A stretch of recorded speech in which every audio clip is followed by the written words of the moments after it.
Usages of simple present. جاهای استفاده زمان حال ساده. Use when. استفاده اول usual action and routine. یک عملی که عادی یا معمولی باشه و روزمره را انجام داده باشیم.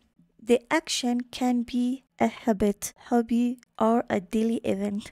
میگه او عمل میتواند یک عادت باشه یا یک سرگرمی باشه یا او عمل میتونه که دیلی ایونت باشه، یک واقعه یا حادثی روزمره باشه. میریم به طرف مثالش.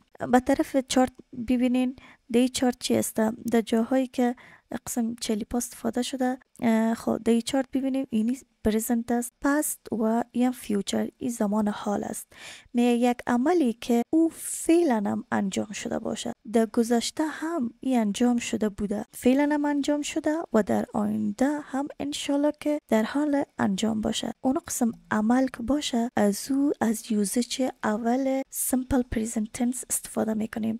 به طور مثال example I take coffee at 10 every day. معنیش است که میگه من میگیرم کافی در ساعت 10 بجه هر روز، یعنی 10 بجه ای کافی میگیره اونم هر روز. ای در گذشته هم 10 بجه کافی میگرفته، حال هم 10 بجه کافی میگیره و انشالله که در آینده هم 10 بجه کافی میگیره. امی معنیش هسته، یعنی یک عملی است که روزمره انجام میده او کاره. علی sleeps late every night. میگه علی هر شب ناوقت خواب میکنه. ای یک شب نیست، ای کار هر شبش است. She cooks lunch every day. میگه او پخته میکنه غذای چاشت هر روز، یعنی ای کار هر روز انجام میده، هر روز غذای چاشت می دختر پخته میکنه. You all come to class at 4. میگه شما همیتان در صنف حاضر میباشین یا میایین 4 بجه.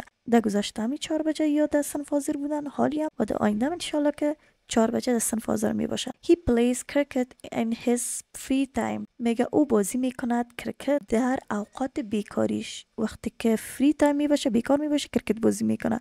شازیا works in office until 4 every day. میگه شازیه کار میکنه در دفتر تا 4 بجه هر روز. این هم مربوطه simple present tense می شود. They watch TV in his free time. میگه آنها میبینن تلویزیون را در اوقات بیکاری خود. We play football on Friday. میگه ما بازی میکنیم فوتبال در روزهای جمعه، یعنی جمعه به جمعه دیگه اینمی کار انجام دادن میره. این مربوط simple present tense میشه، چرا که این امی بازی فوتبال هر جمعه انجام میده. یوزش دوم simple present tense است. use adverbs of frequency. میگه که استفاده میشود قیدهای از frequency تکرار شده، قیدهایی که تکرار شدن به ما نشان میدهد. in simple present در زمان حال ساده to describe habit or routine که بر ما توصیف میکند یا نشان میدهد، توصیف میکنه یا شرح میکند عادت یا کارهای روزمره ما را. adverb of frequency and other time word. میگه قیدهای از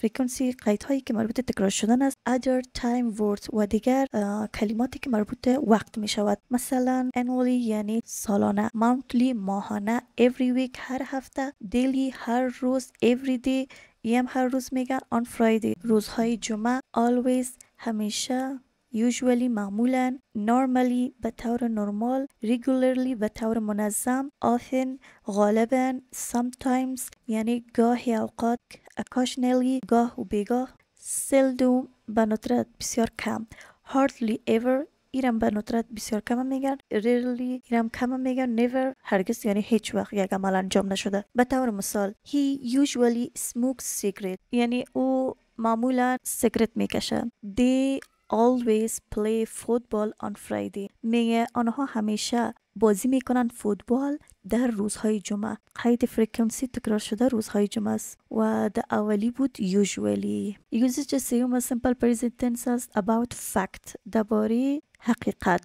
یعنی که the simple present tense is used to show. می simple present tense زمان حال ساده نشان استفاده می شود برای نشان دادن that a fact was true, is true and will be true که یک واقعیت در گذشته هم درست بوده، در حال هم درست است و در آینده هم انشالله که درست می باشد. این معنی میده fact یک واقعیت. به طور مثال اگزامپلش میبینیم the grass is green میگه سبزه. خب سبزه که در گذشته هم سبز بود، حال هم سبز است و در انشالله که سبز می باشه به رنگ سرخ تبدیل نمیشه سبز.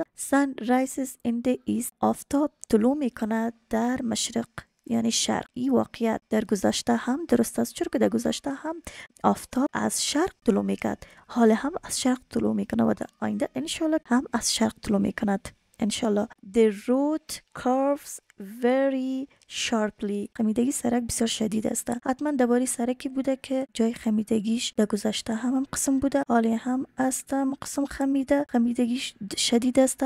شاید در آینده هم کسی دود دست نزنه و می خاطر از یوزیج سیوم simple present tense استفاده کرده این جمله.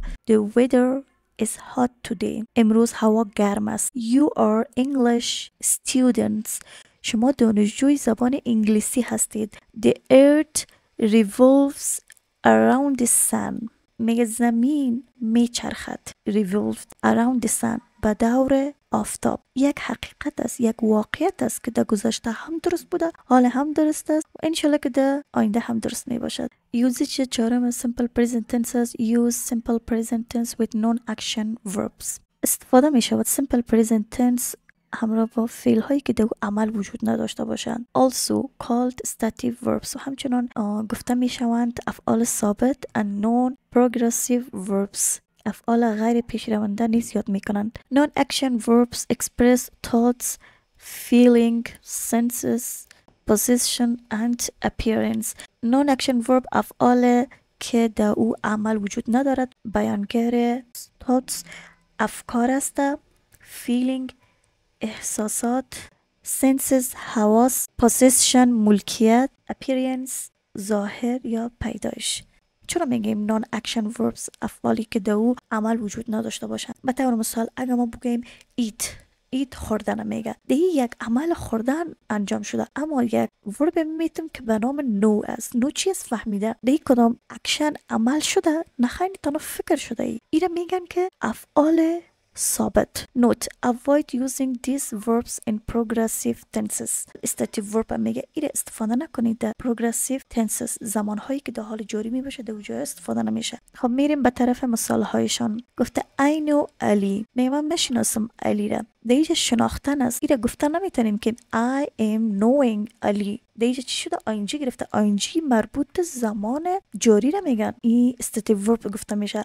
پس استاتیو ورب هیچ وقت آینجی نمیگیره. He belongs to Afghanistan. او متعلق به افغانستان است. اینا نمیگم که he is belonging to Afghanistan. نه. belong چی است؟ استاتیو ورب است، پس آینجی گرفته نمیتونه. I understand you sir. میگم من شما را درک میکنم آقا. understand دیگه چی است؟ استاتیو ورب، پس ای هم آینجی گرفته نمیتونه.